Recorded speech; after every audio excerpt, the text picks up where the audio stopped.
Hello बच्चों, welcome once again to our channel. जैसा कि आपको पता है कि एनटीए ने जेईई मेंस 2024 के लिए जो है नया सिलेबस रिलीज कर दिया है और इसमें से कई टॉपिक जो हैं सिलेबस से हटाए गए हैं, कुछ टॉपिक्स उन्होंने ऐड भी कर दिए हैं। और पिछले कई दिनों से बच्चे मेरे से बार बार रिक्वेस्ट कर रहे थे कि सर इस पे एक अलग से आप वीडियो बना दीजिए, अपनी एक एनालिसिस हमें बता दीजिए और ये थोड़ा सा गाइड कर दीजिए कि किस तरह से हम जेईई मेंस 2024 के लिए बेस्ट प्रिपरेशन कर सकते हैं और मैक्सिमम मार्क्स स्कोर कर सकते हैं। तो बच्चों की स्पेशल रिक्वेस्ट पे हम हाजिर हैं और ये है मेरी एनालिसिस रिड्यूस्ड सिलेबस को लेकर के। तो बिना किसी फर्दर डिले के आज के हम इस वीडियो को स्टार्ट करते हैं। तो जेईई मेंस 2024 रिड्यूस्ड सिलेबस, सबसे पहले हम लोग देखेंगे कि क्या क्या टॉपिक्स हटाए गए हैं। तो सबसे पहले जो टॉपिक हटाया गया है वेक्टर्स से जीरो वेक्टर चैप्टर से जीरो वेक्टर का टॉपिक जो है हटा दिया गया है। हालांकि बच्चों आपको पता है कि ये कोई बहुत बड़ा कंसेप्ट नहीं था और डेफिनेशन बस हम इसकी बताते थे और इसका कोई यूज प्रॉब्लम सॉल्विंग में नहीं आता था। तो जीरो वेक्टर ये टॉपिक आप स्किप कर सकते हो। ग्रेविटेशन में जियो स्टेशनरी सैटेलाइट का जो टॉपिक है वो हटा दिया गया है। तो जियो स्टेशनरी सैटेलाइट, अब आपको पता है कि ये हम जो है जियो स्टेशनरी सैटेलाइट का डेफिनेशन और क्या है एक्चुअली जियो स्टेशनरी सैटेलाइट, वो सब हम बच्चों को पढ़ाते हैं। लेकिन जो स्पेशल कैलकुलेशंस हम लोग करते हैं ऑर्बिटल वेलोसिटी के, एनर्जी ऑफ सैटेलाइट के, ये सब अभी भी आपके सिलेबस में है और उसको अलग से मेंशन भी किया गया है। लिस्ट ऑफ टॉपिक्स एडेड में हम लोग देखेंगे। तो मेरा सजेशन ये रहेगा कि जियो स्टेशनरी सैटेलाइट को आप छोड़ करके ना जाएं और जस्ट छोटा सा ही कंसेप्ट है, कोई बहुत बड़ा कंसेप्ट नहीं है, इसको एक बार आप पढ़ लेंगे तो अच्छा रहेगा।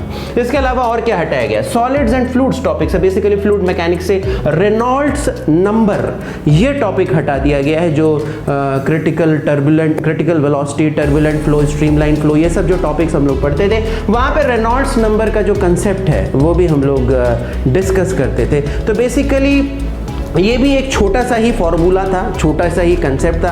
अब मैं कहूँगा कि आप लोग इसको पढ़ लीजिए, कोई बहुत बड़ा कंसेप्ट नहीं है, छोटा सा फॉर्मूला है और इसका यूज़ आता है क्योंकि streamline, critical streamline flow, turbulent flow ये हमारे सिलेबस में है, क्रिटिकल वेलोसिटी हमारे सिलेबस में है। तो डेफिनेटली ये रेनॉल्ड्स नंबर कोई बहुत बड़ी चीज़ नहीं है, इसको भी आप पढ़ सकते हैं और आपकी प्रिपरेशन इससे अच्छी होने वाली है।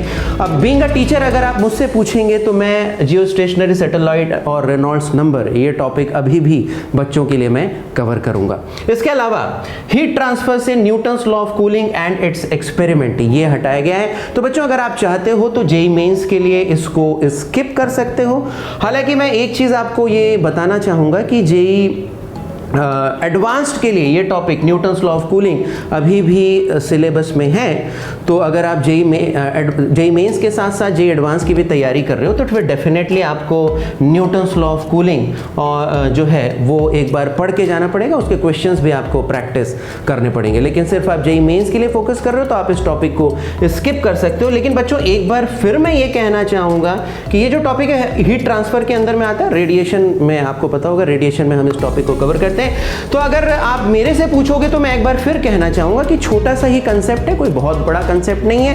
अगर हम इसको डिराइव करते हैं, इसके प्रॉब्लम की प्रैक्टिस भी करवा देते हैं तो मैक्स टू मैक्स हमें आधा घंटे से 45 मिनट इस टॉपिक को कवर करने में लगता है। तो अगर आप चाहें तो इस टॉपिक को जेईई मेंस के लिए और जेईई एडवांस के लिए कवर कर सकते हैं। जेईई मेंस में ये टॉपिक इंक्लूडेड नहीं है, तो जेईई मेंस के लिए अगर आप सिर्फ जेईई मेंस के लिए तैयारी कर रहे हैं तो इसको स्किप कर दीजिए।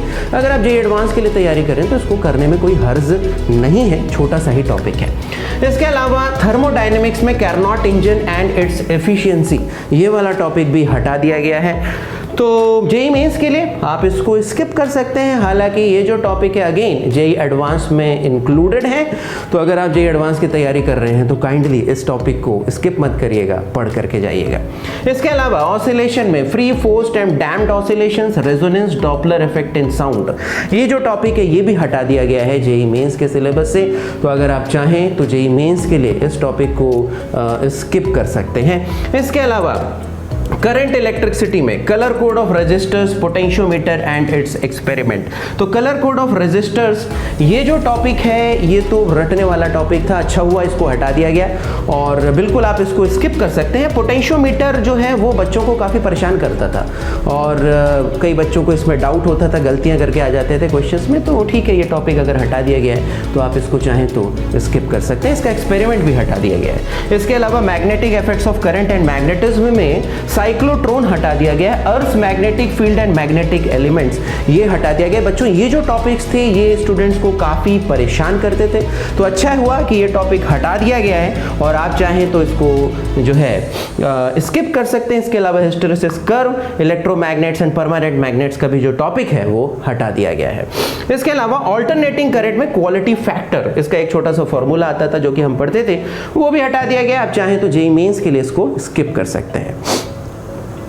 इसके अलावा रे और वेव ऑप्टिक्स में resolving power of microscopes and telescopes ये टॉपिक भी हटा दिया गया है और dual nature of matter and radiation से डेविएशन जर्मर एक्सपेरिमेंट भी हटा दिया गया है। कोई दिक्कत नहीं है, ये दोनों टॉपिक जो हैं आप बिल्कुल अच्छे से स्किप कर सकते हैं। इसके अलावा एटम्स एंड न्यूक्लियाई से radio activity and radio active decay law ये टॉपिक हटा दिया गया है। तो हालांकि ये टॉपिक जेईई एडवांस में अभी भी इंक्लूडेड है, तो अगर आप जेईई एडवांस की तैयारी कर रहे हैं तो इस टॉपिक को स्किप मत करिए, लेकिन अगर आप सिर्फ जेईई मेंस का देख रहे हैं तो आप इस टॉपिक को स्किप कर सकते हैं। इसके अलावा सेमीकंडक्टर्स में वो टॉपिक जो बहुत ज़्यादा बच्चों को परेशान करता था वो था ट्रांजिस्टर। बहुत ज़्यादा पढ़ाने के बावजूद बच्चों को इसमें कंफ्यूजन रहता था, तो ये जो ट्रांजिस्टर का जो टॉपिक है पूरा का पूरा टॉपिक ही हटा दिया गया है और बहुत ही अच्छा हुआ है आप लोगों के लिए। और बस आप चाहो तो इसको बिल्कुल, आप इसको चाहो नहीं, बिल्कुल ही आप इसको स्किप कर दो, ये आपके काम का नहीं रह गया है क्योंकि सिलेबस से हट गया। इसके अलावा कम्युनिकेशन सिस्टम्स ये एक रटने वाला चैप्टर था कह सकते हैं, तो इससे जो है पूरा का पूरा चैप्टर ही हटा दिया गया है। तो कोई दिक्कत नहीं, बहुत ही अच्छा हुआ कि पूरा चैप्टर हटा दिया गया, इसको भी आप स्किप कर दीजिए। इसके अलावा कुछ एक्सपेरिमेंट्स जो हैं वो आपसे आपके सिलेबस से हटाए गए, जैसे कि मैंने कहा था पोटेंशियोमीटर जो है कैसे रिलेटेड एक्सपेरिमेंट जो है हटा दिया गया है, तो बहुत अच्छा है, कोई दिक्कत नहीं, उसको स्किप करिए। प्लॉटिंग ऑफ कूलिंग कर्व ये न्यूटन्स लॉ से रिलेटेड था, हटा दिया गया। न्यूटन्स लॉ ऑफ कूलिंग से रिलेटेड था, ये हटा दिया गया, बहुत अच्छा, स्किप करिए। इसके अलावा ट्रांजिस्टर से रिलेटेड जो एक्सपेरिमेंट था वो हटा दिया गया, बिल्कुल स्किप कर दीजिए।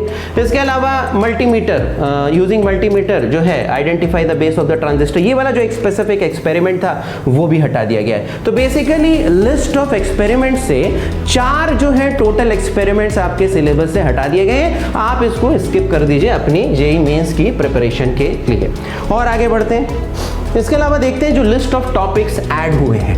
बच्चों यहाँ पर एक चीज़ मैं आपको बता दूं कि लिस्ट ऑफ टॉपिक्स ऐड में बहुत सारे टॉपिक्स स्पेसिफिकली जो है मेंशन किए गए हैं, और एक चीज़ आपको बता दूं कि कई बार टॉपिक्स मेंशन नहीं भी रहते हैं तो भी जो स्टैंडर्ड जो सिलेबस कवरेज हम लोग करते हैं उसमें वो टॉपिक्स हम लोग पढ़ाते हैं, भले ही मेंशन रहें या ना रहें। तो इसीलिए इस बात का ध्यान रखना चाहिए कि कई बार स्पेसिफिकली टॉपिक मेंशन ना हो, लेकिन अगर टीचर आपका कवर कर रहा है तो उसे सीरियसली लेना चाहिए और उसे पढ़ करके जाना चाहिए। तो यहां पर देखिए कि कौन सा टॉपिक हटाया गया है, तो vehicle on a level circular road. देखिए बच्चों ये टॉपिक हम ऑलरेडी कवर करते थे सर्कुलर मोशन में, कोई बड़ी बात नहीं है, मेंशन कर दिया तो भी बड़ी बात नहीं है क्योंकि ये टॉपिक बिना मेंशन किए हम लोग कवर करते थे। इसके अलावा vehicle on a banked road, banking of roads, ये टॉपिक भी हम लोग डिटेल में कवर करते थे। Motion on in a vertical circle, ये भी डिटेल में टॉपिक कवर किया जाता था, तो हटाया मतलब ऐड किया गया तो कोई फर्क नहीं पड़ता, हम लोग इसको ऑलरेडी कवर करते थे। सिग्निफिकेंट फिगर्स हो गया। डिस्प्लेसमेंट करंट, ये जो टॉपिक है इलेक्ट्रोमैग्नेटिक वेव्स में हम लोग इसको कवर करते थे और इसको हटाया, इसको ऐड किया गया, तो कोई फर्क नहीं पड़ता, ऑलरेडी हम लोग इसको पढ़ाते थे। इसके अलावा equilibrium of rigid bodies, already हमने इक्विलिब्रियम ऑफ रिजिड बॉडीज को जो है रोटेशनल मोशन में हम लोग डिटेल में कवर करते हैं। रोटेशनल इक्विलिब्रियम, ट्रांसलेशनल इक्विलिब्रियम, तो कोई नई चीज़ नहीं है, बस स्पेसिफिकली मेंशन किया गया है, बिना मेंशन किए हम लोग इसको पढ़ाते थे। और इसके अलावा comparison of linear and rotational motion, बिना मेंशन किए इसको पढ़ाया जाता था रोटेशनल मोशन में। इसके अलावा motion of satellite, orbital velocity, time period, energy of satellite, ये सारी चीज़ें जो है ऑलरेडी हम लोग ग्रेविटेशन में कवर करते थे। स्पेसिफिकली मेंशन नहीं था लेकिन फिर भी कवर करते थे और इससे रिलेटेड क्वेश्चंस भी पूछे जाते थे, तो कोई इसमें नया चीज नहीं है। Effect of gravity on fluid pressure, ये टॉपिक भी कवर किया जाता था, तो इस पे भी कोई विशेष कोई एक्स्ट्रा कुछ नया नहीं है। Excess pressure on curved surface, ये टॉपिक भी बिना मेंशन किए हम लोग कवर करते थे। आइसोथर्मल एंड एडियाबैटिक प्रोसेसेस, ये टॉपिक भी बिना मेंशन किए इसका पूरा डिटेल्ड एनालिसिस, प्रोसेस की इक्वेशन जो है, इसका कर्व कैसे बनता है, एडियाबैटिक प्रोसेस की इक्वेशन, वर्क डन इसमें कैसे निकालते हैं, सारी चीज़ें जो हैं हम लोग ऑलरेडी बच्चों के लिए डिराइव करते थे और उनको अच्छे से पढ़ाते थे और इसके सवाल भी हम लोग काफ़ी सॉल्व करवाते थे। तो ये कोई बड़ा चीज़ नहीं है, इसको ऐड करने का मतलब है कोई एक्स्ट्रा चीज़ ऐड नहीं की गई, ऑलरेडी ये हमारे सिलेबस कवरेज में इंक्लूडेड रहता था, तो कोई बहुत बड़ी चीज़ नहीं है। सो दैट्स इट बच्चों, और ये रही मेरी एनालिसिस जेईई मेंस 2024 के रिड्यूस्ड सिलेबस की। तो 10 दिनों पहले, लगभग 10 से 12 दिनों पहले ये रिड्यूस सिलेबस रिलीज़ हुआ था और स्टूडेंट कम्युनिटी में मैंने काफ़ी हलचल देखी और बहुत से बच्चे बहुत ज़्यादा खुश हो रहे थे कि सर सिलेबस रिड्यूस हो गया, सिलेबस रिड्यूस हो गया। लेकिन मैं कहूँगा बच्चों, यस सिलेबस रिड्यूस हुआ है, लेकिन बहुत ज़्यादा सिलेबस रिड्यूस नहीं हुआ है। अपना ध्यान आप लोग पढ़ाई में लगाओ और ज़्यादा से ज़्यादा पढ़ाई करो। और ये जो रिड्यूस सिलेबस है, जो भी मैंने बोला है कि अगर वो टॉपिक्स जेईई एडवांस में इंक्लूडेड हैं और अगर आप जेईई एडवांस की तैयारी कर रहे हो तो जो टॉपिक्स जेईई मेन से हटाए गए हैं, मेरा सजेशन ये रहेगा कि आप उसको पढ़ लें, बिल्कुल भी स्किप ना करें। लेकिन अगर आप केवल जेईई मेंस को ही टारगेट कर रहे हो, जेईई एडवांस का आपका टारगेट नहीं है, तो जो टॉपिक्स हटाए गए हैं आप उनको स्किप कर सकते हो। और बस हम उम्मीद करते हैं कि ये वीडियो आपके लिए हेल्पफुल रहा होगा, और अगर आपको लगता है कि इस वीडियो से आपकी हेल्प हुई है तो आप इस वीडियो को लाइक कर दीजिए, शेयर कर दीजिए, चैनल को सब्सक्राइब कर दीजिए। मिलते हैं अगले वीडियो में। Till then wish you all the best, take care, bye bye.